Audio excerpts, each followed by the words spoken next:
하나님 말씀을 보도록 합시다. 오늘 우리에게 주신 하나님 말씀은 데살로니가전서 4장 13절 18절 말씀까지입니다. 데살로니가전서 4장 13절에서 18절 말씀입니다. 데살로니가전서 4장 13절에서 18절 말씀까지 보도록 하겠습니다. 데살로니가전서입니다. 데살로니가전서 4장 13절에서 18절 말씀까지입니다. 우리 찾은 줄 알고 우리 앉으시고 기도하도록 합시다.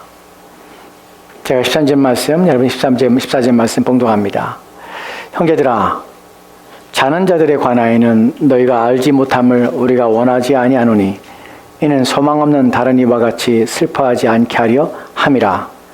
우리가 예수께서 죽으셨다가 다시 살아나심을 믿을진대 이와 같이 예수 안에서 자는 자들도 하나님이 그와 함께 데리고 오시리라. 우리가 주의 말씀으로 너희에게 이것을 말하노니 주께서 강림하실 때까지 우리 살아남아 있는 자도 자는 자보다 결코 앞서지 못하리라.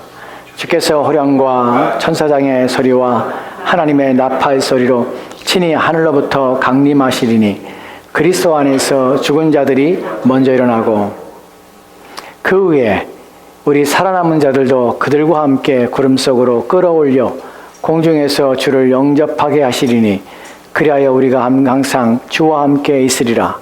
그러므로 이러한 말로 서로 위로하라. 아멘. 무릇 우리는 다 부정한 자 같아서 우리의 의는 다 더러운 옷 같으며 우리는 다 잎사귀같이 시들므로 우리의 죄악이 바람같이 우리를 몰아가나이다. 여호와여, 너무 분노하지 마시오며 죄악을 영원히 기억하지 마시옵소서. 구하오니 보시옵소서, 보시옵소서. 우리는 다 주의 백성이니이다. 아멘. 오늘 주신 말씀을 듣기 전에 함께 기도하도록 합시다. 주님, 우리는 우리를 압니다. 우리는 다 부정한 자 같아서 우리의 의는 다 더러운 옷 같으며 우리는 다 잎사귀같이 시들므로 우리의 죄악이 바람같이 우리를 몰아가고 있습니다. 주님, 보시옵소서, 보시옵소서. 우리를 불쌍히 여기시옵소서. 하나님의 은혜로 말미암아 구원받아 거룩하심을 덧입어 우리가 살고 있음에도 여전히 우리 가운데 있는 죄악으로 말미암아 늘 연약하며 근심하지 말라, 염려하지 말라는 죄의 약속의 말씀 앞에서도 우리는 때론 떨며 두려워하며 염려함으로 우리의 마음은 높고 우리의 심령은 위축되며 우리의 인생 길에서 갈 길을 잃고 또한 우리의 손은 늘어뜨려 힘을 잃어갑니다. 주님, 그때에 우리를 강하게 하시며 우리를 세우실 것이 오직 주의 말씀밖에 없사오니 주님, 우리를 강하게 하시고 우리를 힘있게 하사 주의 말씀의 은혜로 말미암아 우리의 인생을 살 수 있도록 이루하시며 격려하시옵소서. 인생에 만나는 어려움을 이겨낼 수 있도록 주여 도와주시옵소서. 믿음으로 보이지 않는 것들을 보게 하사 확신과 소망 가운데 살도록 주여 도와주시옵소서. 주께서 함께 응원하며 예수님 이름으로 기도합니다. 아멘. 오늘 우리는 세 번째로 죽음에 대해 살펴보려고 합니다.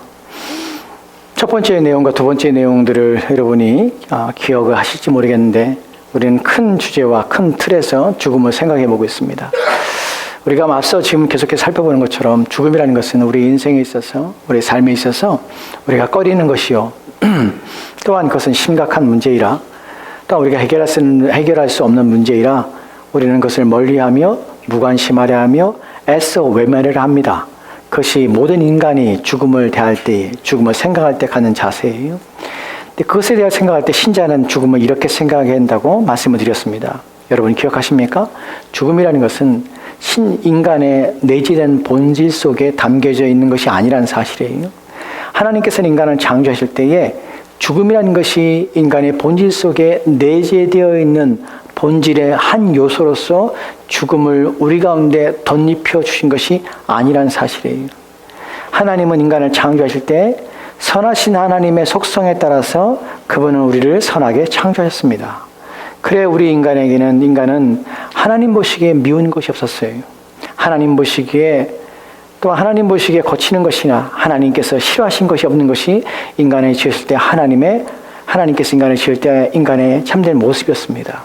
그렇기 때문에 우리가 죽음이라는 것이 지금은 우리가 덫과 같이 우리 인생에 우리의 인간의 본질 속에 내재되어 있어서 모든 인간은 태어나는 순간 죽음 앞에 서 있다는 것이 우리의 인생 인간의 명제요 또한 인간의 존재의 사실이라는 것을 우리가 알고 있지만 그럼에도 불구하고 우리는 이 죽음 앞에 섰을 때에 죽음이 결코 우리 인간 안에 하나님의 창조의 목적 안에 담겨 있는 것이 아니라는 사실 때문에 우리 하나님을 비난하거나 하나님을 원망할 수 없다는 사실입니다.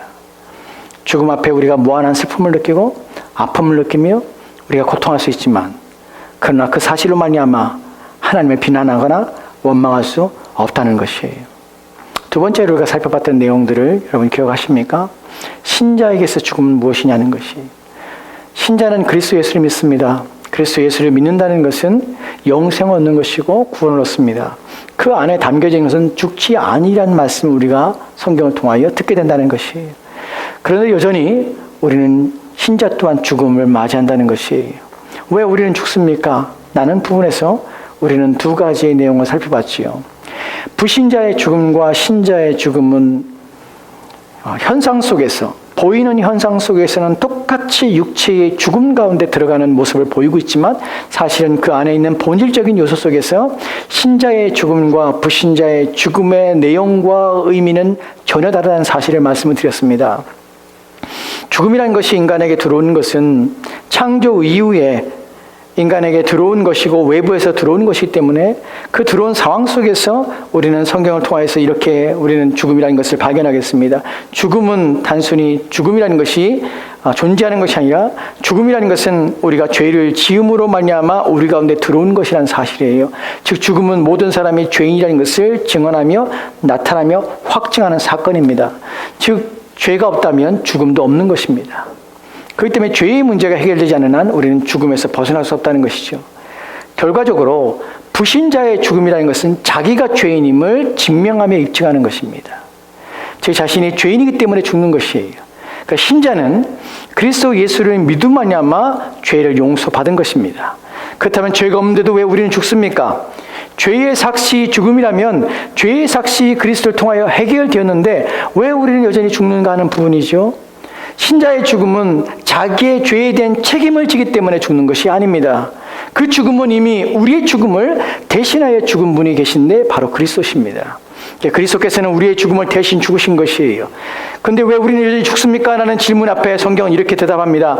우리의 죽음은 우리의 죄에 대한 죽음이 아니라 우리의 죽음은 우리가 죽어야 될, 우리가 살아야 될 우리의 육체를 변화시키기 위한 이제 썩어질 우리의 몸이 썩지 않을 새로운 몸을 입기 위한 하나의 과정이요 또한 그 과정 속에 들어감이라는 사실을 성경을 통해서 확인하게 되었습니다. 우리는 영원히 죽는 것이 아니에요.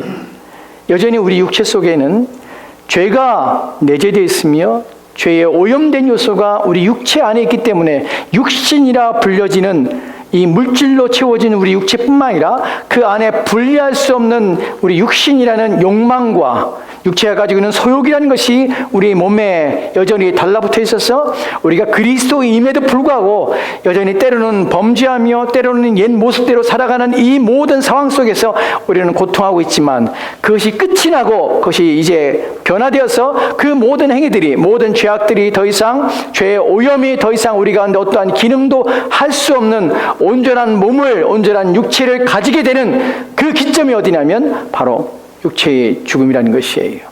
우리는 그 과정에 들어가는 것입니다. 그것이 신자가 죽게 되는 신자가 여전히 죽음을 맞이할 수밖에 없는 육체의 죽음 가운데 들어가는 이유입니다. 또 다른 이유는 신자의 죽음은 하나님의 진노와 심판에 들어가는 것이 아니라 우리가 그토록 사모하며 그토록 함께하기 원하는 그리스도 예수 앞에 가는 것이라는 것이 성경이 말하고 있는 내용입니다. 여기까지가 우리가 지난 시간에 살펴봤던 내용이에요. 오늘 우리가 살펴볼 것은 신자의 죽음에 대하여 우리는 어떻게 이해할 것인가 하는 부분이에요. 신자의 죽음은 의미가 무엇이냐가 아니라 신자의 죽음에 대하여 우리는 어떻게 받아들여야 될 것인가 하는 부분이에요. 이 부분을 살펴보려고 합니다. 왜 그러냐면 죽음이라는 것은 여전히 우리 가운데 슬픔이기 때문에 그래요. 우리 가운데 여전히 고통입니다. 아픔입니다. 저희 개인적인 얘기밖에 할 수가 없어서 저희 개인적인 얘기를 좀 하려고 합니다. 저희 할머니가 제 친할머니가 제가 말씀드린 것처럼 저에게서는 가장 충격적이고 가장 가까이서 죽음을 본 분이 저희 외할머니, 저희 친할머니였습니다. 82에 돌아가셨는데 그때 돌아가신 후에 저희 외할아버지가 같은 연배였습니다. 저희 외할아버지도 병 중에 있었고 치료받아서 이제 치료 후에 몸을 회복 중에 있었습니다. 근데 저희 친할머니가 돌아가신 후에 얼마 되지 않아서 저희 외할아버님이 돌아가셨어요. 네, 그 과정 속에 무슨 일이 있었냐면 저희 할머님이 돌아가셨는데 그 얘기를 사실은 외할아버지한테 말씀 안 드렸어요. 같은 연배이기 때문에 혹시라도 나중에 알게 되셨어요. 근데 그런가 봐요. 저는 잘 그 나이에 그 연배에 있어서 잘 모르지만 저희 외할아버님이 저희 친할머님이 돌아갔다는 말을 듣고 충격을 받으신 것 같아요. 그 다음부터는 음식을 잘 못 드시고 점점 쇠약해 가시다가 그렇게 돌아가셨습니다. 근데 남의 주변에 가까이 있는 사람의 죽음을 볼 때에 그것이 상당히 마음에 충격이 되는 것 같아요. 우리가 잘은 모르지만 같이 함께 평생을 지냈던 부부 가운데 남편이나 아내가 먼저 이 땅을 떠나게 될 때에 남겨진 사람들이 때로는 얼마 되지 않아서 죽음에 이르는 경우들을 종종 봅니다. 충격 때문에 그래요. 그것이 극복하기 쉽지 않은 마음의 상처요, 또한 두려움이요, 공포예요. 저희 외할아버님이 그렇게 죽으셨습니다. 또 하나는 저희 가족들 내력 중에서 아무도 알고 있지만 아무도 내색하지 않은 내용이 있습니다. 누구도 그 이름을 거론하지 않는 이름이 있어요. 다 알고 있지만 아무도 그 이름에 대하여 은연중에라도 꺼내지 않습니다. 왜냐하면 상처이기 때문에. 그런데 제게 사촌 동생이 있습니다. 근데 지금은 존재하지 않죠. 그때 내가 한 10살, 9살, 10살 됐을 텐데 사촌 동생이 그때 6살, 5살, 10살이었어요. 그 아이가 죽었어요. 저 외가댁이 바닷가인데 저도 사실은 그때에 그 외가댁에서 사촌들하고 막 뛰어놀고 했습니다. 바로 앞에가 바다예요. 근데 그날 저녁에 아이가 집에 안 들어왔어요. 우리랑 같이 놀고 있었는데. 근데 나중에 찾다 보니까 아이가 바다에 시체로 떠 있는 것을 발견했어요. 왜 그랬냐면 그 방파제, 바로 집 앞에가 방파제, 조그만 방파제였는데 거기에 볕단을 쌓아놨어요. 근데 그때 막 숨기놀이 하다가 이 녀석이 그 볕단 뒤로 들어간 거예요. 볕단 뒤로 넘어가다가 볕단 뒤에서 서 있다가 이 볕단과 함께 뒤로 삐끗하면서 바다에 빠지게 된 것이. 근데 아무도 몰랐어요. 아무도. 그래서 6살 아이가 차가운 시신으로 돌아왔어요. 그 아이가 이름이 저는 머릿속에 있습니다. 근데 그날 이후로 아무도 그 아이의 이름을 부르지 않습니다. 왜냐하면 너무나 큰 상처가 되기 때문에 그래요. 상처가 되기 때문에 그래요. 지금도 저희 큰 외삼촌하고 큰 외숙모에게 그 아이의 이름에 대하여 아무도 얘기하지 않습니다. 이것이 우리가 죽음을 대하는 자세예요. 죽음을 대하는 우리의 슬픔이에요. 자식이 죽으면 부모는 그 자식을 땅에다 묻는 것이 아니라 가슴에 묻습니다. 평생 그렇게 사시더라고요. 이 얘기를 들은 이유는 바로 슬픔 때문에 그래요. 죽음이 가져오는 슬픔 때문에. 신자가 죽는 죽음에 대하여 우리가 그것을 바라볼 때 우리는 어떤 마음을 가져야 하는 것이죠. 가져야 하는가 하는 것이 어떻게 이 죽음을, 이 슬픔을 이겨낼 수 있을까 하는 부분이에요. 그 부분에 대하여 오늘 우리가 읽은 성경 9절에 동일하게 우리처럼 이 죽음에 대하여 동일한 아픔을 가지고 있고 동일하게 슬퍼하는 자들이 있었습니다. 이 부분에 대해 성경이 뭐라고 위로하는지를 살펴보려고 하는 것이에요. 데살로니가전서 4장 13절 말씀을 보면 이렇게 기록되어 있습니다. 같이 읽읍시다. 시작.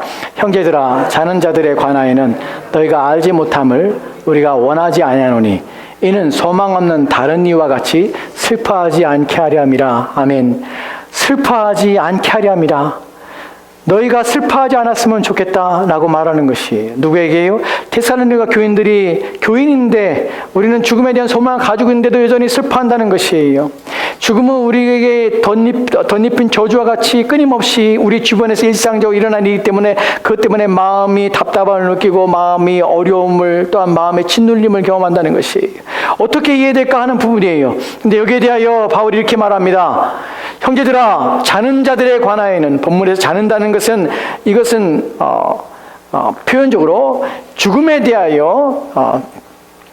죽음에 대한 관용구를 이렇게 표현하는 것입니다. 자는다는 표현을 쓰죠. 죽은 자들에 관하여 너희가 알지 못하기를 우리가 원치 않는다. 무슨 말이에요? 너희가 알기를 원한다. 너희가 분명히 알아야 돼. 너희에게서 죽음이 무엇인지를 알아야 돼. 신자가 죽는다는 것이 어떤 의미인지를 알아야 돼. 그렇기 때문에 왜 알아야 되냐면, 왜냐하면 너희가 지나치게 슬픔에 빠지거나 지나치게 두려워하거나 지나치게 그 일에 대하여 근심하지 않기 위해서야 라고 말하는 것입니다. 여러분, 신자인데 불구하고요, 우리는 세상 사람과 동일하게 슬픔에 빠집니다. 동일하게 고민하고요, 동일하게 낙심합니다. 장례식장에 가면은 우리는 신자임에 불구하고 우리는 거기에 대해서 위로가, 또한 그 일에 대하여 우리 마음에 소망이 우리 많이 필요하구나 하는 것을 종종 느끼게 됩니다. 바울이 말하고자 하는 죽음에 대하여 이런 고민과 이런 고통을 갖고 있는 사람들에게 어떻게 위로가 되고 성경이 뭐라고 말하는가 하는 것을 우리가 살펴보려고 해요. 여러분, 제가 여러분에게 죽음에 대한 설교를 하면서 계속해서 여러분에게 말씀드리는 중요한 내용이 무엇이냐면, 우리가 죽음을 얘기하자는 것은 슬퍼하자는 것이 아니에요. 우리가 진지하거나 우리가 이것 때문에 우리 마음에 두려워하거나 여러분을 걱정하게 하고자 하는 의미가 아니에요. 죽음을 알면 알수록 어떤 걸 느끼게 되냐면 위로가 되는 것이에요. 소망이 되는 것이에요. 확신하게 되는 것이에요. 죽음에 이르렀을 때 여러분 결코 여러분 낙심해서 두려움에 빠지지 않기 위해서 하는 것이에요. 그래서 이 죽음에 대하여 살펴보는 이유가 거기에 있습니다. 우리가 죽음을 살펴볼 때 성경이 이렇게 말하는 것을 내용을 살펴보려고 하는데, 지금 우리가 살펴보고자 하는 것은 죽음을 얘기할 때 우리는 그 죽음의 과정을 대해서 어떻게 이해되는가 하는 부분이에요. 어떤 과정을 거치게 되는가 하는 부분이에요. 사람들이 죽음을 공포스럽게 하고 두려워하는 이유가 무엇이냐면 그 과정이 모르기 때문에 그래요. 죽는 후에 어떤 일이 일어나는지에 대한 무지 때문에 사람들은 막연한 두려움을 갖게 되는 것이에요. 그러면 성경이 뭐라고 말하냐는 것이죠. 죽음 위에 어떻게 됩니까? 라는 부분이에요. 누가복음 23장 43절 말씀 보도록 합시다. 같이 읽을까요? 같이 읽읍시다. 시작. 예수께서 이르시되 내가 진실로 내게 이르노니 오늘 내가 나와 함께 낙원에 있으리라 하시니라. 아멘. 이 말씀은 한편 강도에게 예수님께서 하신 말씀이에요. 한편 강도에게 예수님께서 내가 오늘 나와 함께 낙원에 있으라 말합니다. 사실은 이 이야기 전에 42절 말씀에 이 강도가 예수님에게 말합니다. 예수님이여, 예수여, 당신의 나라에 임할 때 나를 기억해 주소서라고 말해요. 뭐냐면 나를 기억하소서라는 표현을 써요. 제발 나를 기억해 주십시오. 언제에? 당신의 나라에 임하실 때 나를 기억해 주시기 바랍니다라는 말이에요. 여기서 이 강도는 어떤 상태였냐면 지금 예수님의 한편에 십자가에 달려 있는 것이에요. 십자가에 달려서 동일하게 임박한 죽음 앞에 노출된 것입니다. 자기의 죽음은 확실한 것이에요. 명확한 것이에요. 그것도 얼마 남지 않은 시간 속에 있다는 것이에요. 그때 그가 할 수 있는 유일한 말은 무엇이냐면 자신의 영혼을 위하여 당신의 나라에 임할 때에 나의 영혼을 나를 기억해 주시기 바랍니다 라고 요청하는 것뿐이었습니다. 그 요청 앞에 예수님께서 말씀하십니다. 내가 진실로 진실로 내게 이르노니 내가 나와 함께 낙원에 있으리라. 근데 여기 중요한 말이 무엇이냐면 오늘 내가 나와 함께 낙원에 있으리라는 말이에요. 오늘이라는 것은 시간적인 의미입니다. 시간을 가리키는 것이에요. 네가 죽고 난 후에 어떤 일이 일어날지 모르지만 먼 시간이 있고 긴 시간이 있는데 그 과정을 겪은 후에 그리고 나와 함께 있으라는 것이 아니라 네가 죽은 후에 즉시 나와 함께 낙원에 거할 것이라는 사실을 우리 가운데 말씀하고 있다는 사실이, 여러분 이 사실을 믿어야 합니다. 신자가 죽을 때에 우리는 죽음의 과정 속에서 어떤 일이 일어날지 알지 못합니다. 하지만 분명한 것은 우리가 죽는 순간, 죽은 후에 바로 우리는 주님과 함께 있게 될 것이란 사실입니다. 여기에 대해 또 다른 힌트를 주는 구절이 하나 있는데요. 누가복음 16장 22절 말씀은 이렇게 기록되어 있습니다. 같이 읽을까요? 같이 읽읍시다. 시작. 이에 그 거지가 죽어 천사들에게 받들려 아브라함의 품에 들어가고 부자도 죽어 장사되매. 아멘. 이 구절은 예수님께서 비유로 말씀하시는 구절입니다. 사실 이 구절의 배경 속에서는 바리새인들이 돈을 너무나 좋아하기 때문에 예수님께서 말씀하신 내용이에요. 이 비유를 통하여 우리는 죽음에 대한 전체적인 내용을 완전히 이해할 수는 없어요. 성경은 죽음에 대해서 그 과정에서 우리가 죽을 때에 딱 숨이 멈추는 순간에 바로 어떤 일이 일어날지 우리는 거기에 대해서는 성경이 이렇게 자세하게 그리고 우리가 알기 원하는 만큼 설명하고 있지는 않아요. 하지만 알게 되는 것이 뭐냐면 이 비유 속에서도 우리가 이 비유를 통해서 완벽하게 우리 죽음에 대해서 완전하게 다 이해할 수 없지만 또한 이대로 이루어진다고 우리가 확신할 수 없지만 왜냐하면 이것은 비유이기 때문에 그래요. 없지만 우리가 이 비유 속에서 우리가 추론해 본다면 죽는 순간에 본문에 보면 그 거지가 죽었습니다. 누구냐면 나사로예요. 나사로가 죽어서 천사들에게 받들려라는 표현을 씁니다. 이것이 만약 비유가 아니라 예수님 말씀하시는 실제적인 사건 속에 벌어지는 것이라면 신자가 죽은 후에 천사에 의해서 받들려서 주님이 계신 곳으로 가게 되는 것이. 이것을 우리가 확신할 수는 없습니다. 하지만 이런 위로가 있어요. 여기에 비교되는 것이죠. 무엇이냐면 아브라함의 품에 들어가고 부자도 죽었어요. 나사로도 죽고 거지 나사로도 죽고 부자도 죽었어요. 근데 이 둘 사이에 동일한 것은 죽는다는 것이에요. 하지만 둘의 동일한 육체의 죽음 앞에서 표현되는 것은 전혀 다른 표현한다는 것이죠. 본문에 보면 부자도 죽어 장사됨이라는 표현은 이것은 그냥 땅에 묻혔다는 표현이 아니에요. 전혀 질적으로 전혀 다른 차원에 들어간다는 것이에요. 누구는 전혀 다른 질적으로 전혀 다른 차원에 들어가고 누구는 천사들에 들려서 하늘로 올라가는 것이에요. 이것이 본문에서 주어지는 의미입니다. 우리가 이러한 성경의 말씀을 통해서 죽음에 대한 이야기를 좀 이해할 수 있는데요. 또 하나 오늘 우리가 읽었던 본문 속에서 이런 확신들을 우리는 가지게 됩니다. 데살로니가전서 4장 14절 15절 말씀 보도록 합시다. 같이 읽겠습니다. 시작. 우리가 예수께서 죽으셨다가 다시 살아나심을 믿을진대 이와 같이 예수 안에서 자는 자들도 하나님이 그와 함께 데리고 오시리라.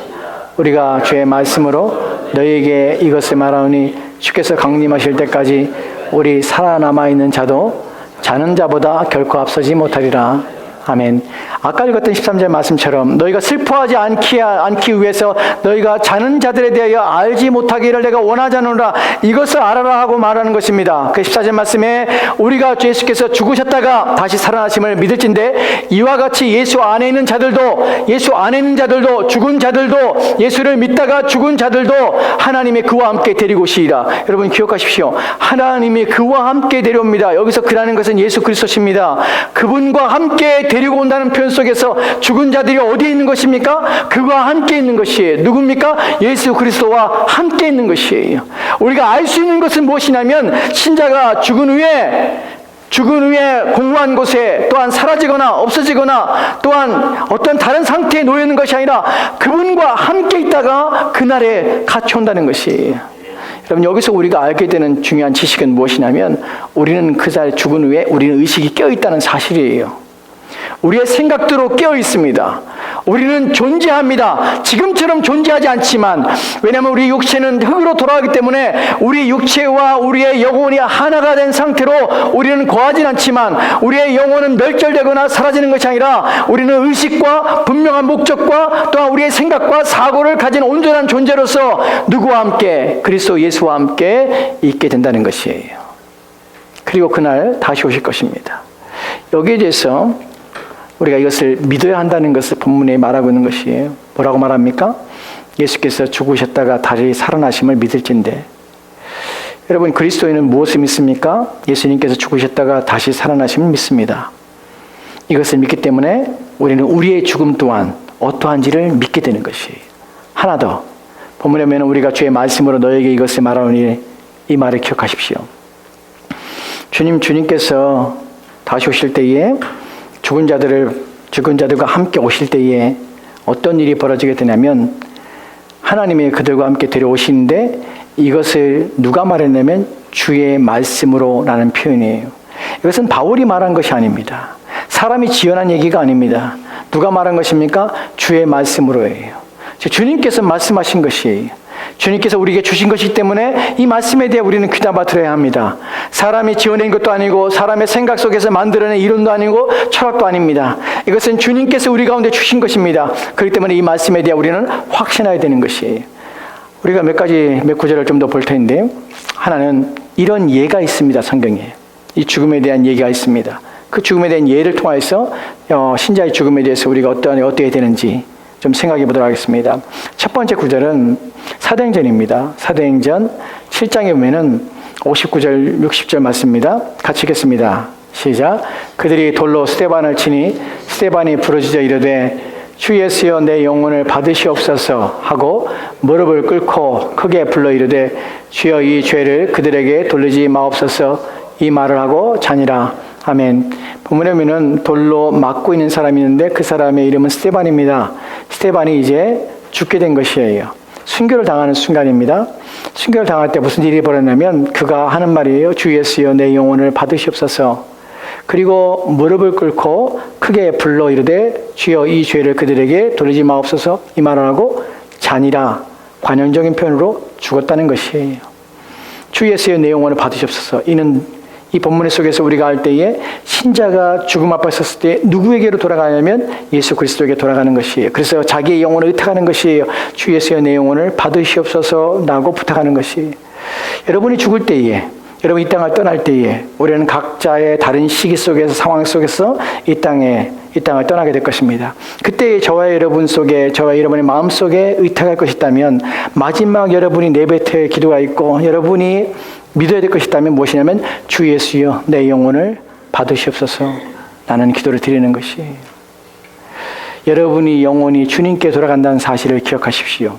그리고 여러분의 가족과 여러분의 친척과 믿음의 사회 형제들이 이 땅을 떠날 때에 우리는 그렇게 고백합니다. 주 예수여 이 영혼을 받으시옵소서 라는 기도를 하는 것입니다. 여기에 대하여 하나 더 볼 텐데 특별한 구절입니다. 이 구절은 좀 특별하고 예수님께서 이제 한 영혼이 죽을 때 어떤 일이 벌어지는 우리 가운데 시사해 주는 것이 있습니다. 사도행전 7장 55절 말씀이에요. 같이 돌아합시다. 시작. 스데반이 성령이 충만하여 하늘을 우러러 주목하여 하나님의 영광과 미 예수께서 하나님 우편에 서신 것을 보고 아멘. 스데반이 성령이 충만했습니다. 그리고 하늘을 우러러 주목하여 봤습니다. 그때 무엇을 봤냐면 하나님의 영광을 봤습니다. 그리고 또한 예수께서 하나님 우편에 서신 것을 봤습니다. 여러분 성경에서 예수님께서 보좌에 앉아 계시지 서 계시는 것이 특별한 경우입니다. 예수님께서 서 계십니다. 이 서 계심에 대하여 우리가 해석할 때 어떻게 해석하냐면 스데반의 순교에 대하여 예수님께서는 그 마음과 그 믿음을 위로하시며 격려하시기 위해서 예수님이 서 계신 모습으로 보이시다는 사실을 우리가 압니다. 그래서 사실 이 구절은 어떤 면에서 특별해요. 신자의 죽음 앞에 그리스도께서는 어떻게 반응하시는가, 자신의 자녀의 죽음 앞에 그리스도께서는 어떻게 하고 계신가 하는 부분에 대한 이해를 우리 가운데 뒀기 때문에 그래요. 만약 그분이 서 계시는 것이 본문에서의 특별한 이유라면, 그에게 주시는 위로요 힘이라면, 그를 담대하게 하며 그를 강하게 하는 이유요, 또한 그 모습 때문에 그 스데반의 마음속에서 더욱 죽음에 대한 두려움이 사라지고 또한 강한 위로를 통해서 더 힘을 내게 하는 이유 때문에 주님께서 서 계실 수 있습니다. 하지만 그럼에도 불구하고 우리가 이 구절에서 무엇을 하게 되냐면 주님께서 신자의 죽음에 대하여 의미 없게 생각하거나 신자가 이 땅을 떠나는 그 순간에 우리를 돌아보지 않거나 또한 무관심하는 것이 결코 아니라는 사실입니다. 하나님께서는 그리스도 예수 이 땅에 보내시기까지 우리의 영혼을 구원하시기 원하셨습니다. 우리의 죄를 없이 하시기 원하셨습니다. 자기 아들을 이 땅에 보내셔서 자기 아들을 우리의 죽음을 대신 죽게 하심으로 우리를 살리시기 원하셨습니다. 그런데 그 자녀가 우리를 구원하시고 또한 우리의 영혼을 위하여 우리 영혼을 회복하기 위하여 살리시기 위해서 애를 쓰시며 그 자신의 모든 것까지 아끼지 않았던 그분이 자신의 자녀의 죽음 앞에 그 죽음을 고요하게 하며 헛되게 하며 무관심으로 일관한다는 사실은 우리 가운데 믿을 수 없는 사실입니다. 자신의 자녀 아들을 아낌없이 우리 가운데 보내셔서 죽게 하신 분이라면, 그렇게 해서 값을 지불하여서 사신 영혼이라면 그 귀한 영혼의 죽음 앞에 하나님께서는 절대로 무관심하지 않습니다. 그것을 그냥 내버리지 않는다는 것이에요. 여기에 우리의 위로가 있습니다. 하나님이 우리의 영혼을 귀히 여기십니다. 그렇다면 우리의 죽음 또한 하나님은 귀히 여기실 것입니다. 그래서 우리를 그냥 내버려 두거나 공포 가운데 두려움 가운데 두지 않을 것입니다. 어르신들과 성경 공부하면서 죽음에 대한 얘기를 많이 했습니다. 할 때에 제가 드리는 말씀이 여러분의 인생의 마지막 순간에 호흡의 끝자락에서 여러분이 구할 것이다면 평강이요 위로며 하나님 앞에 의탁하는 것입니다. 주님 내 영혼을 받아 주십시오. 내가 이제 주님 앞에 갑니다. 내가 그대로 사모하며 단 기다리던 이제 그분을 내가 이제 내 눈으로 보고 또한 그 앞에 서려 합니다. 내 마음을 강하게 하십시오. 내 믿음을 굳세게 하십시오. 내 생각과 뜻을 온전하게 하십시오. 이런 기도를 하며 마지막 호흡을 주님의 도우심과 주님의 은혜 앞에 맡기며 이 생을 떠나야 합니다. 그것이 신자의 죽음입니다. 우리가 신자가 이 땅을 떠나는 그날에 우리는 그 과정 속에서 마지막에 그가 얻게 될 것이 무엇인지를 성경 한 구절을 통하여 보도록 합시다. 계시록 14장 13절 말씀입니다. 같이 읽을까요? 같이 읽읍시다. 시작. 또 내가 들으니 하늘에서 음성이 나서 이르되 기록하라. 지금 이후로 주 안에서 죽는 자들은 복이도다 하시매 성령이 이르시되 그러하다. 그들이 수고를 그치고 쉬리니 이는 그들의 행한 일이 따름이라 하시더라. 아멘. 요한이 한 소리를 듣습니다. 하늘에서 음성이 나서 이르되 기록하라고 합니다. 왜 기록하라 합니까? 중요하기 때문에 기록하라는 것이, 알아야 하기 때문에 기록하라는 것이. 무엇을 기록합니까? 지금 이후로 주 안에서 죽은 자들은 복이 있다는 것을 기록하는 것이. 왜 복이 있습니까? 신자의 죽음이 어떠하기 때문에 복이 있습니까? 성령이 이르시되 그러하다. 그들이 수고를 그치고 쉬리니 이는 그들이 행한 일이 따름이라. 여러분, 수고를 그치게 됩니다. 신자의 죽음은 이제 안식에 들어가는 것이, 이제 평안 가운데 들어가는 것이에요. 이 땅을 살면서 수많은 사람들이 구하고 바라며 원하는 것이 쉬는 것입니다. 참된 안식과 참된 쉼을 얻게 되는 것이, 이 땅의 모든 수고가 그치는 것이 신자의 죽음입니다.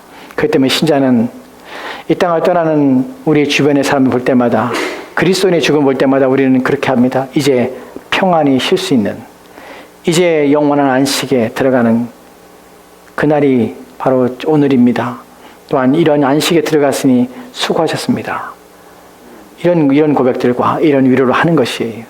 그래서 사도행 우리가 읽었던 데살로니가전서 4장 18절 말씀에는 마지막에 이렇게 말하고 있는 것입니다. 같이 읽읍시다. 시작. 그러므로 이러한 말로 서로 위로하라. 아멘. 이것이 신자의 죽음을 생각하며 바라보는 우리의 마음입니다. 이러한 말로 서로 위로하라. 무엇을요? 주님 앞에 갑니다. 그리고 모든 육체의 수고가 마쳤습니다. 이것을 우리는 믿습니다. 주님께서 약속하신 것을 확신합니다. 이 영혼을 주여 받으시옵소서. 이런 말로 서로 위로하라. 이것이 우리가 신자의 죽음을 대하며 신자의 죽음 앞에 우리의 마음에 갖는 생각들입니다. 부디 여러분의 마음에 죽음에 대한 염려와 죽음에 대한 두려움에 사로잡혀 인생을 살지 마시기 바랍니다. 우리의 죽음은 세상 사람들과 다릅니다. 저와 여러분의 죽음은 의미 있으며 하나님 우리 영혼을 기억인다는 사실을 기억하시고 그분이 우리를 받으시며 그분이 우리를 주께로 인도해 가신다는 소망 가운데 죽는다는 사실을 기억하십시오. 그리고 위로하십시오. 소망을 가지십시오. 기도합시다. 하나님,